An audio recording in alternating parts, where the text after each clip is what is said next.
Ce qui est particulier au secteur de l'expertise comptable, c'est que à ce jour, la quantité de travail manuel, procédural, reste encore très très important.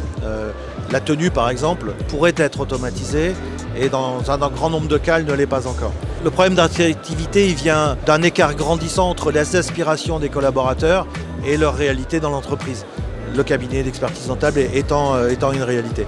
C'est un sujet sur lequel on travaille beaucoup. J'ai eu la chance de participer au lancement d'une initiative qui est un think tank et dont nous avons publié les premiers ouvrages très récemment en septembre. Donc ce think tank qui s'appelle la Centrale 45.2. C'est un travail collaboratif avec des clients, des experts comptables, pour réfléchir à ce que veut dire pour le collaborateur la digitalisation, comment ça change la répartition des rôles, comment ça change le travail au quotidien et comment le cabinet peut s'adapter à cette tendance de fond qui ne va pas disparaître.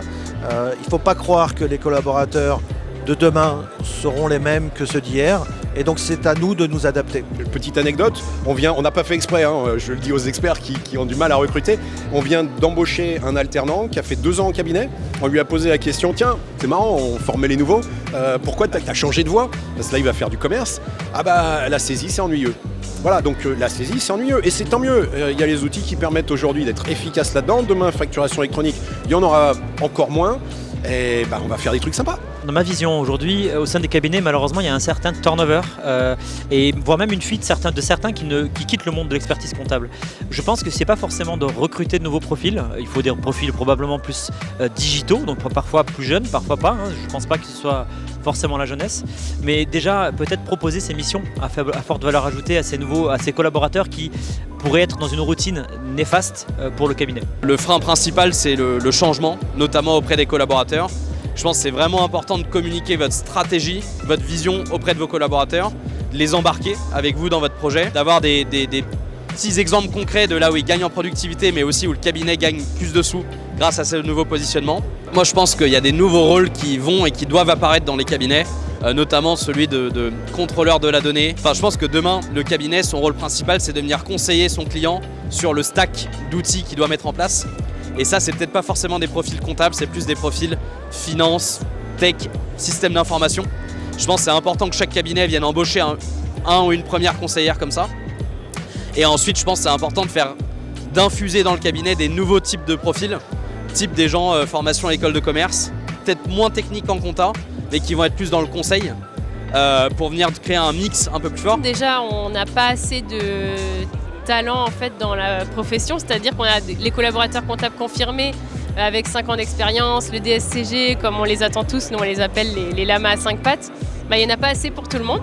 Donc ça, il faut l'accepter et du coup, il faut être le plus attractif possible pour attirer ceux qui sont en profession. Après, il ne faut pas oublier les profils aussi qui viennent d'entreprises ou qui sont en reconversion. Les cabinets ont tendance à pas forcément tout de suite aller vers ce type de profil, alors qu'ils peuvent être très enrichissants. Et au contraire, ils peuvent avoir des compétences qu'on ne trouverait peut-être pas chez des collaborateurs du parcours classique. Après, on a aussi la difficulté au niveau des étudiants qui... il y en a qui arrivent dans les études de compta, mais qui en partent aussi. Et donc, il faut qu'on arrive à les faire rester chez nous. Parfois, c'est un stage, par exemple, avec de la saisie pendant 2 mois. Qui peut faire qu'ils se disent « Ah mince, il n'y a pas assez de relationnel pour moi, je vais aller dans une autre profession ». Ça, je l'ai entendu souvent. Alors qu'en fait, dans la profession d'expertise, il y a 1000 façons de faire du relationnel. Donc je pense que c'est dommage qu'ils soient partis si tôt. Le management à la papa, comme on a pu la connaître, ça ne fonctionne plus avec les jeunes.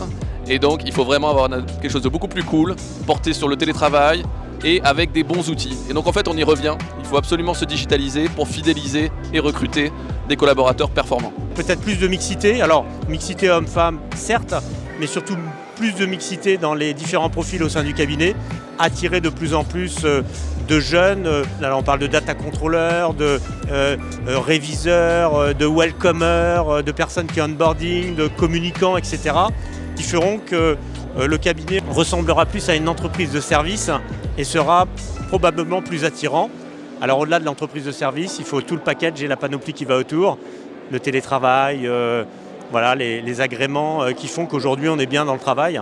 Mais ça c'est valable pour toutes les professions, pas que pour l'expertise comptable. Donc quand on a un problème de nombre de postes vacants, on a plusieurs solutions. La première, c'est de garder, de fidéliser ses collaborateurs. en améliorant leur confort de travail, en améliorant l'intérêt de leur mission. La deuxième solution, ça va être d'automatiser beaucoup de tâches pour avoir moins besoin de recruter, évidemment. Si on peut gérer 40 dossiers au lieu de 20, on a besoin de moins recruter. La troisième solution, ça va être de se tourner vers des profils qui sont pas forcément avec une formation comptable. Donc on voit certains cabinets partenaires de Dext qui, de plus en plus, pour la comptabilité du quotidien, vont embaucher des gens qui ne sont pas des comptables de formation. Ils vont embaucher des conseillers clients qui vont faire tout ce qui est l'accueil des clients, tout ce qui est la formation à comment travailler avec le cabinet, les relances, les petites explications, tout le quotidien. Et comme ça, les personnes qui ont une formation comptable dans le cabinet peuvent se concentrer sur la révision, la comptabilité et tout ce qui a une haute valeur ajoutée comptable. Moi, je suis persuadé qu'il y a un plus grand besoin à recruter des conseillers clients que des data controllers.